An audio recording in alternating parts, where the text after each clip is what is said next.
बहुत समय पहले की बात है। अवनी नगर में मधुसूदन नाम का एक व्यापारी रहता था। उसका एक बेटा था सोहन। मधुसूदन अपने वृद्धापन के कारण काम से निवृत्ति लेने का निर्णय लेता है। सुनो बेटा, अब मैं बूढ़ा हो चुका हूँ। अब मुझसे नौका और नहीं चलाई जाएगी। व्यापार की जिम्मेदारी तुझे लेनी होगी। व्यापार को लेके आप बिल्कुल चिंता मत करिए, आप बस आराम करिए, मैं सब कुछ संभाल लूंगा। देखो बेटा, हमारे पास 4 नौकाएं हैं और उनमें माल बराबर जाना चाहिए। ये बात ध्यान में रखना और हमेशा गुणवत्ता वाला सामान बेचना। औरों से कम दाम बेचने से बिक्री भी हमारी अधिक होती है, मुनाफा भी वैसे ही होता है। गुणवत्ता को लेकर तुम इन सब चीजों में कभी समझौता मत करना, वरना औरों की तरह तुम भी हमेशा के लिए पीछे रह जाओगे। हाँ पिताजी, इतने वर्षों से मैंने आपको व्यापार करते हुए देखा है। और एक बात, तू व्यापार के सिलसिले में कभी भी माया बाजार नहीं जाएगा, ये बात हमेशा याद रखना, ठीक है? ठीक है पिताजी, मुझे थोड़ा सामान नौका में चढ़ाने जाना है, मैं वहाँ आता हूँ, आप आराम कर लीजिए। इसके बाद से सोहन ही व्यापार संभालने लगा। कुछ दिनों के बाद मधुसूदन चल बसे। सोहन के दिल में एक आस जगी। मैंने कई बड़े शहर जाकर खूब लाभ कमाया हुआ है। मेरी 4 नौकाओं का व्यापार में उपयोग भी होता है। उनकी समय समय पर मरम्मत भी करवाता हूँ। पर एक संदेह मेरे दिल में रह गया है। पिताजी ने माया बाजार नगर जाने से मना कर दिया मुझे। आखिर उन्होंने ऐसा क्यों किया?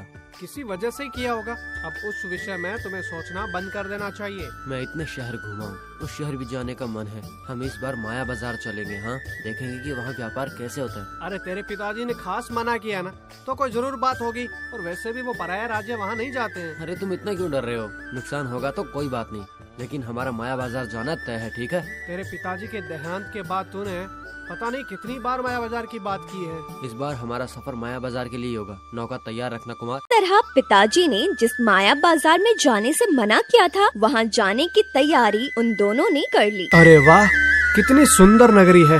मुझे तो बहुत अच्छा लगा। नौका से सामान उतारकर हम लोग शहर की ओर चलते हैं, ठीक है? काम तो चलता ही रहेगा कुमार, पहले चलकर शहर घूम कर आ जाते हैं। चल। ऐसा ही था तो हमें सामान लाना ही नहीं चाहिए था, खाली हाथ शहर ही घूम लेते बस। अब इन बातों को छोड़ दे। वो जैसे ही शहर में दाखिल होते हैं, एक आदमी उनके पास आता है। बाबू आ गए, बरसों लगा दिए आने में। तुम्हारे पिताजी कैसे हैं? मेरे पिता को गुजरे 1 वर्ष से ज्यादा समय हो गया। क्या वो चल बसे? भले आदमी थे, सही समय पर पैसे देकर उन्होंने हमारी सहायता की थी। वो तो ठीक है, लेकिन आप मुझे कैसे जानते हैं? मैंने आपको कभी नहीं देखा है, मैं आपको पहचान नहीं पाया। अगर नहीं जानते हो तो वैसे भी क्या कर लोगे तुम? तुम्हारे पिताजी ने एक कान का गिरवी रखकर मुझे 5 चांदी की मोहरें दी थी। ब्याज मिलाकर अब पूरे 10 चांदी की मोहरें हो गई है। वो आपके कान को गिरवी रखकर मोहरे दिए हैं? लेकिन कोई भला नाकान भी गिरवी रखता है क्या? अरे ये क्या, तुम क्या कह रहे हो? क्या तुम्हारे पिताजी ने तुम्हें बताया नहीं है? वो तो हमेशा इस राज्य में कान गिरवी रखकर ही सबको यहाँ पर कर्ज देते थे। मेरे पिताजी ने मुझे ऐसा कुछ भी नहीं बताया। ठीक है, अब मैं तुम्हें 10 चांदी की मोहरें दे देता हूँ। मुझे मेरा कान वापस कर दो, वरना मैं महाराज से तुम्हारी शिकायत कर दूंगा। बोलो, मेरा कान लौटा रहे हो या नहीं? कान वान कुछ नहीं मिलेगा, निकलो यहाँ से, जाओ। देखो, अगर मुझे गुस्सा आ गया तो तुम्हारा दूसरा कान भी काट लूंगा। अब जाओ यहाँ से। ठीक है, मैं तुम्हारी महाराज से शिकायत कर दूंगा। यहाँ पे कितने अजीब लोग रहते हैं। वो वहाँ एक हंस को अपना पिता बता रहा है। ये कह रहा है कि कान गिरवी रख के इसने मोहरे ली है। यहाँ मुझे भी कुछ न कुछ गड़बड़ लगती। तुम्हें क्या लगता है, क्या हुआ होगा उसके कान का? किसी ने उसका कान काट दिया होगा, तब से ये पगला गया होगा शायद। क्या पता, ऐसे और कितने अजीब गरीब लोग यहाँ पे मिलेंगे हमें। चलो चलते हैं यहाँ से। देखो, रात हो गई है और मुझे भूख भी बहुत ज्यादा लगी है। चल ना, किसी धर्मशाला में चलकर भोजन करके आराम करते हैं। बहुत थक गए हैं यार, क्या कहता है? कहना क्या है, मुझे भी भूख लगी है। देखते हैं, शायद हमें पास में कोई धर्मशाला मिल जाए। इसके बाद वो दोनों वहाँ से ढूंढते हुए एक धर्मशाला पहुँच गए। वहाँ एक औरत इन दोनों को देखते ही बहुत खुश हुई। अरे आ गया तू, कितने साल हो गए तुझे देखे बिना, कितना बड़ा हो गया है तू। तेरे पिताजी कहाँ हैं बेटा? अब आप कौन है? मैंने आपको पहले कभी नहीं देखा। आप पिताजी को जानती हैं? कैसे नहीं जानूंगी मैं उनकी पत्नी हूँ। तेरे पिताजी यहाँ पर आए थे, उन्होंने मुझसे गंधर्व विवाह किया था। गंधर्व विवाह? लेकिन उन्होंने कभी मुझे इस विषय में नहीं बताया। आप मुझे कैसे जानती हैं? तेरे पिताजी ने तुझे कुछ नहीं बताया? अच्छा ठीक है, मुझे उनके पास ले चल तू, उसके बाद वो सब कुछ बता देंगे तुम्हें। पिताजी को गुजरे 1 बरस हो गया है। हाय हाय, मेरे साथ अन्याय हुआ है। तेरे पिताजी ने विवाह के समय मुझे वचन दिया था कि वो मुझे 10,000 चांदी के मोहरे देंगे, क्योंकि अब वो इस दुनिया में नहीं रहे, इसलिए तुझे ही मुझे 10,000 मोहरे देनी पड़ेगी, और वो भी अभी के अभी। आप क्या कह रही है? मुझे कुछ भी समझ में नहीं आया। कृपया मुझे जाने दीजिए। इतने सालों के बाद तू यहाँ आया है और तुझे छोड़ दूं? ये कैसे होगा? जाने का सोचा भी तो गायब हो जाएगा अपने पिता की तरह। ठीक है, मुझे आज रात भर सोचने का समय दीजिए। मैं कल सुबह आपको सब कुछ बता दूंगा। ठीक है, कल सुबह मुझे और मोहरे ला कर देना, नहीं तो मैं महाराज से तुम्हारी शिकायत कर दूंगी। इसके बाद वो दोनों उस रात उसी धर्मशाला में रुके। ये हम कहाँ फंस गए यार? ये मेरे और पिताजी के बारे में सब कुछ सही कह रही है। क्या पिताजी ने सच में ऐसा वचन दिया होगा? अरे यार, ये मैं कैसे बता सकता हूँ? जब से हम यहाँ आए हैं तब से यहाँ के सारे लोग ऐसे ही बर्ताव कर रहे हैं। तूने कहा कि तुम्हारे पिताजी यहाँ बरसों पहले आए थे, तो हो सकता है कि तुझे भी यहाँ लाए होंगे जब तू छोटा था। जिन्होंने बचपन में तुझे देखा होगा वो शायद अब तुम्हें पहचान रहे होंगे, इसीलिए सब हमसे ऐसा बर्ताव कर रहे हैं। इसमें जरूर कुछ षड्यंत्र होगा। मुझे भी ऐसा ही लगता है, पर सच और झूठ का पता हम कैसे लगाएंगे? इस कमरे में मुझे घुटन हो रही है। चलो बाहर खुली हवा में थोड़ी देर के लिए घूम कर आते हैं हम लोग। के बाद वो दोनों खुली हवा में बाहर निकलते हैं।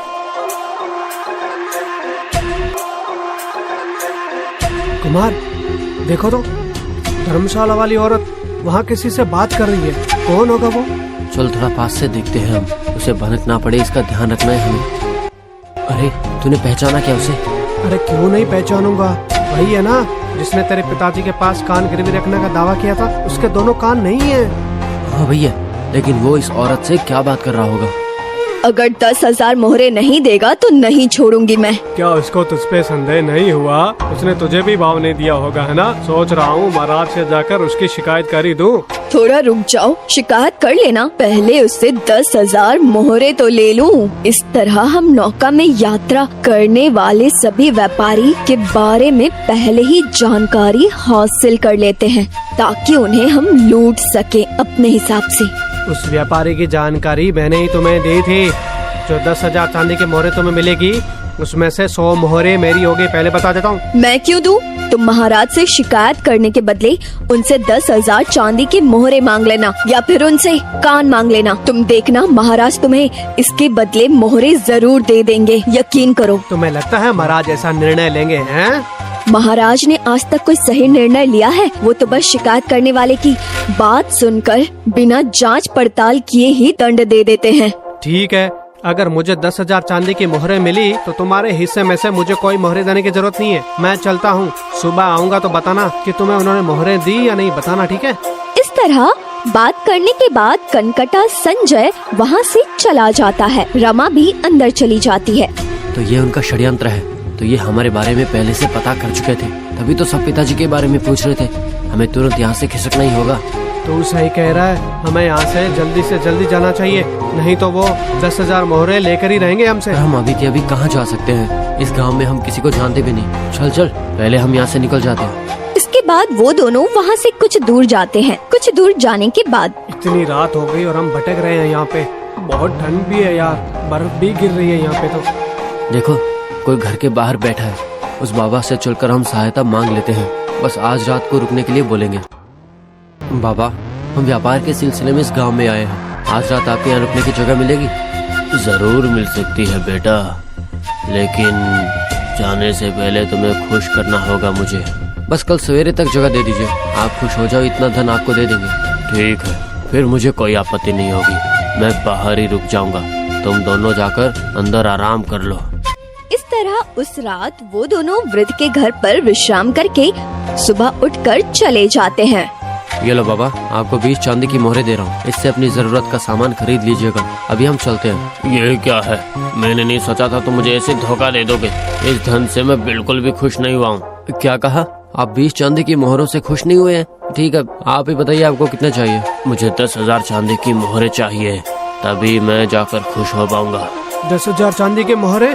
धर्मशाला में एक समय का भोजन और वहाँ रात बिताने का सिर्फ एक मोहर लेते हैं हम, फिर भी 20 मोहर दे रहे हैं। तो आप नाटक क्यों कर रहे हो? उल्टा आप खुश ना होकर हमसे ही और ज्यादा निकलवाने की कोशिश कर रहे हो। जब वो दोनों वृद्ध से बात कर रहे थे, तभी वहाँ पर राज सिपाही आ जाते हैं। सुनिए, आप में सोहन कौन है? जी मैं हूँ सोहन, क्या बात है? तुम पर हत्या का आरोप लगा है। मछुआरे सोमेश के पिता की तुमने हत्या की है। उसने महाराज से इसकी शिकायत भी की है। महाराज ने आदेश दिया है कि तुम्हें तुरंत सभा में प्रस्तुत किया जाए। चलो अब। मैंने किसी को नहीं मारा है। वो जानबूझ के मुझ पे ऐसे ही आरोप लगा रहा है। वो झूठ बोल रहा है। इसका विचार महाराज खुद कर लेंगे और तुम चलो हमारे साथ, वरना तुम्हें जबरदस्ती ले जाना पड़ेगा। इन्होंने मुझे भी धोखा दिया है। 10,000 मोहरे बाकी है और मना कर रहे हैं। 20 मोहरे देके खुश करना चाहते हैं। चलिए मैं भी इनकी शिकायत करता हूँ, तभी इनकी अकल ठिकाने पे आएगी। इस तरह उन दोनों को महाराज के समक्ष खड़ा कर दिया